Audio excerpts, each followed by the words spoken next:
حفاظت کرو، خبردار ہو جاؤ اپنی تمام نمازوں کی، اور خاص طور پر نماز وسطیٰ کی۔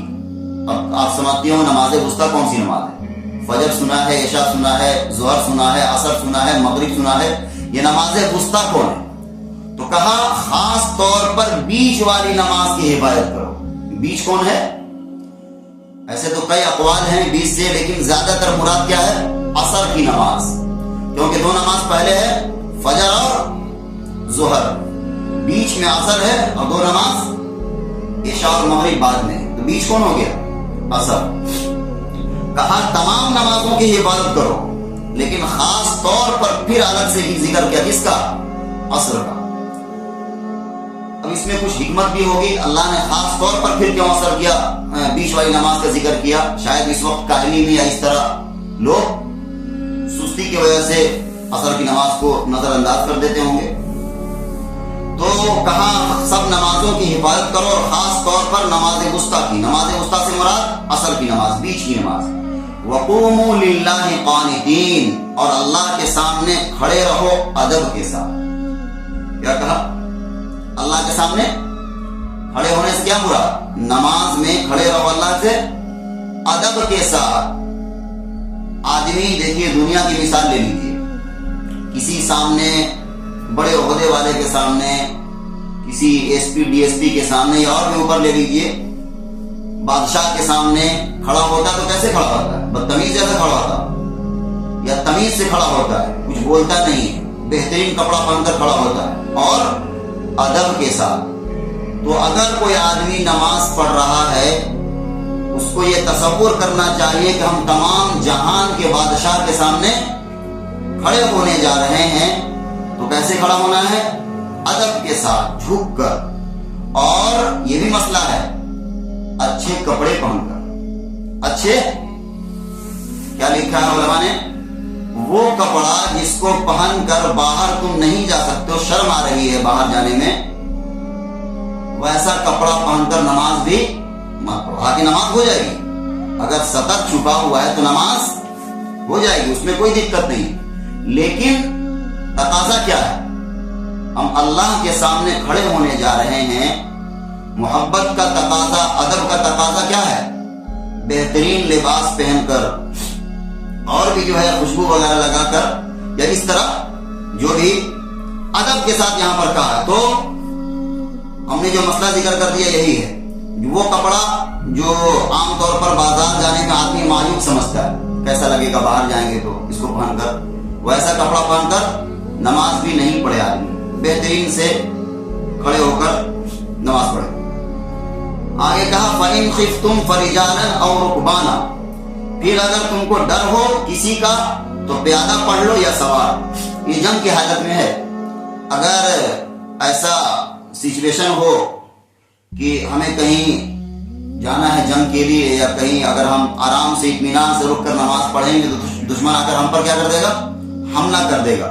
تو ایسے حالت میں چلتے ہوئے، پیادہ مطلب پیدل چلتے ہوئے، یا سواری پر سوار ہو کر بھی نماز پڑھی جا سکتی ہے۔ لیکن اہمیت دیکھیے، معاف نہیں ہے نماز، معاف نہیں ہے۔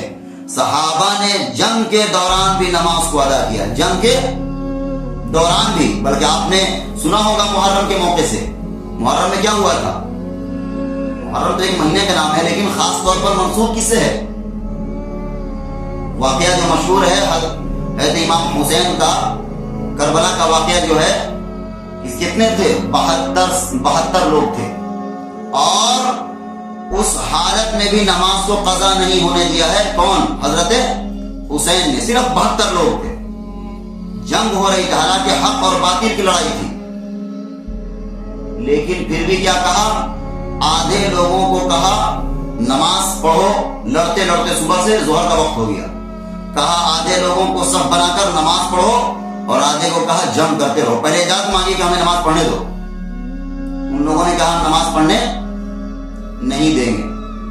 کہا کہ ایسا کرو، آدھے لوگ سب بنا کر نماز پڑھو اور آدھے جنگ کرتے رہو، جب آدھے پڑھ لیں گے پھر آ کر تم اس طرح بدل کر پڑھنا۔ لیکن نماز معاف نہیں ہے، نماز کو چھوڑا نہیں ہے۔ اسی طرح اور بھی جنگ کی مثال لے لیجئے، لڑ رہے ہیں کس کے لیے؟ اللہ کے لیے، لیکن پھر بھی نماز معاف نہیں۔ اس کی حکمت ہے یہاں پر بتا دیا کہ اگر کوئی ایسی حالت ہو تو چلتے ہوئے بھی یا سواری پر سوار ہو کر بھی نماز پڑھی جا سکتی ہے۔ آگے کہا فَإِذَا أَمِنْتُمْ فَاذْكُرُوا اللَّهَ كَمَا عَلَّمَكُمْ مَا لَمْ تَكُونُوا تَعْلَمُونَ، پھر جس وقت تم امن پاؤ تو یاد کرو اللہ کو جس طرح کے تم کو سکھایا ہے، جس کو تم نہ جانتے تھے۔ کیا کہا؟ پہلے تو حالت ذکر کر دیا کہ اگر تم جنگ کی حالت میں ہو یا اس طرح تو پیدل چلتے ہوئے سواری پر نماز پڑھ لو، لیکن جب امن کی حالت میں ہو، اطمینان ہو، تو کیسے نماز پڑھو، کیسے اللہ کا ذکر کرو؟ اطمینان کے ساتھ، اس طریقے پر جس طریقے سے اللہ نے تم کو سکھلایا ہے، جو تم جانتے نہیں تھے۔ نماز کون سکھلایا؟ اللہ کے رسول کو پہلے اللہ نے فرشتے کے ذریعے سکھلایا نماز۔ حدیث میں آتا ہے کہ 2 دفعہ نماز حضرت جبرائیل نے پڑھ کر بتلایا ہے حضور کو، ایک دفعہ پہلے وقت میں، ایک دفعہ آخر وقت میں، اور کہا یہی نماز کا وقت ہے۔ تو اللہ نے سکھلایا کس کو؟ آپ صلی اللہ علیہ وسلم کو، اور آپ صلی اللہ علیہ وسلم نے سکھلایا امت کو۔ حضور کی حدیث ہے صلو کما رأیتمونی اصلی، تم نماز پڑھو جیسے مجھے نماز پڑھتے ہوئے دیکھتے ہو۔ نماز پڑھو، اللہ کے رسول کی کیا حدیث ہے؟ تم نماز پڑھو جیسے تم مجھے نماز پڑھتے ہوئے دیکھتے ہو۔ ایک دفعہ کا واقعہ ہے کہ عصر کی نماز پڑھ کر آپ مسجد میں تھے، ایک آدمی آئے اور نماز پڑھا اور نکلنے لگے۔ اللہ کے رسول نے ان کو بلایا اور کہا نماز پڑھو، تم نماز نہیں پڑھے۔ وہ آدمی پھر آیا، پھر نماز پڑھا، پھر نکلنے لگا۔ اللہ کے رسول نے کیا کہا؟ اللہ کے بندے نماز پڑھو، تم نے نماز نہیں پڑھا۔ وہ آدمی پھر تیسری دفعہ پڑھا، اور پھر اللہ کے رسول نے بلا کر کہا نماز پڑھو، تم نے نماز نہیں پڑھا۔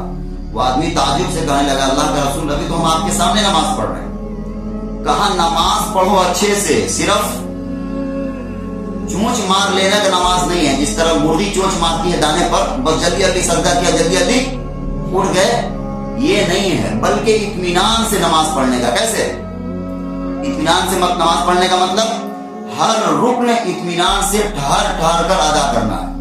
رکوع میں گئے ہیں تو اطمینان سے رکوع کرنا ہے، ایسا نہیں کہ ابھی رکوع میں جا ہی رہے تھے کہ ادھر سے واپس آ گئے۔ سجدہ کیا تو اطمینان سے کرنا ہے، سجدہ سے اٹھے تو اطمینان سے بیٹھ جانا ہے، پھر دوبارہ سجدہ کرنا ہے۔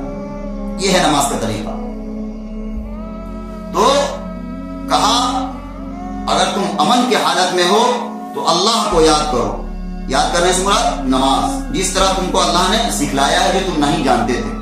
تو نماز کیسے پڑھنی ہے؟ اطمینان کے ساتھ، اچھے سے، وقار کے ساتھ۔ یہ اندر محسوس ہونا چاہیے کہ ہم اللہ کے بارگاہ میں ہیں۔ اگر ایسی نماز ہو گئی کسی کی تو کیا کہنا، سبحان اللہ، کیونکہ نماز بہت ساری مصیبت کا حل ہے۔ حضور کی عادت تھی کہ اگر ہوا بھی تیز چلتی تو جلدی سے نماز کی طرف جاتے تھے۔ آندھی وغیرہ کا اگر ہوا بھی تیز چلتی تھی تو نماز کی طرف متوجہ ہوتے تھے۔ واقعی جس کو نماز کی لذت مل جائے گی اس کا مت پوچھئے کتنا مزہ آئے گا اس کو نماز پڑھنے۔ یہ محسوس کرے گا کہ ہم اللہ کے بارگاہ میں کھڑے ہیں، سارا کچھ نظر انداز کر دے گا۔ صحابہ کے بارے میں آتا ہے ایک صحابی نماز پڑھ رہے تھے اور چارپائی پر ان کا بچہ لیٹا ہوا تھا، چھوٹا بچہ ان کا لیٹا ہوا تھا، اور وہ نماز میں مشغول ہے بیچارے، نماز پڑھ رہے تھے، بچہ کے قریب سانپ آ گیا اور کئی گھر والے محلے والے جمع ہو گئے، ان کو پتہ ہی نہیں، آرام سے نماز میں مشغول ہے، پتہ ہی نہیں چلا کہ کیا ہوا۔ جب سلام پھیر گیا تب دیکھا کہ اتنا ہلہ کیوں، تب پتہ ہے کہ اس طرح کا واقعہ ہے۔ اسی طرح حضرت علی کے بارے میں آتا ہے شاید کہ ایک جنگ کے دوران ان کے پیر میں کیا لگ گیا تھا؟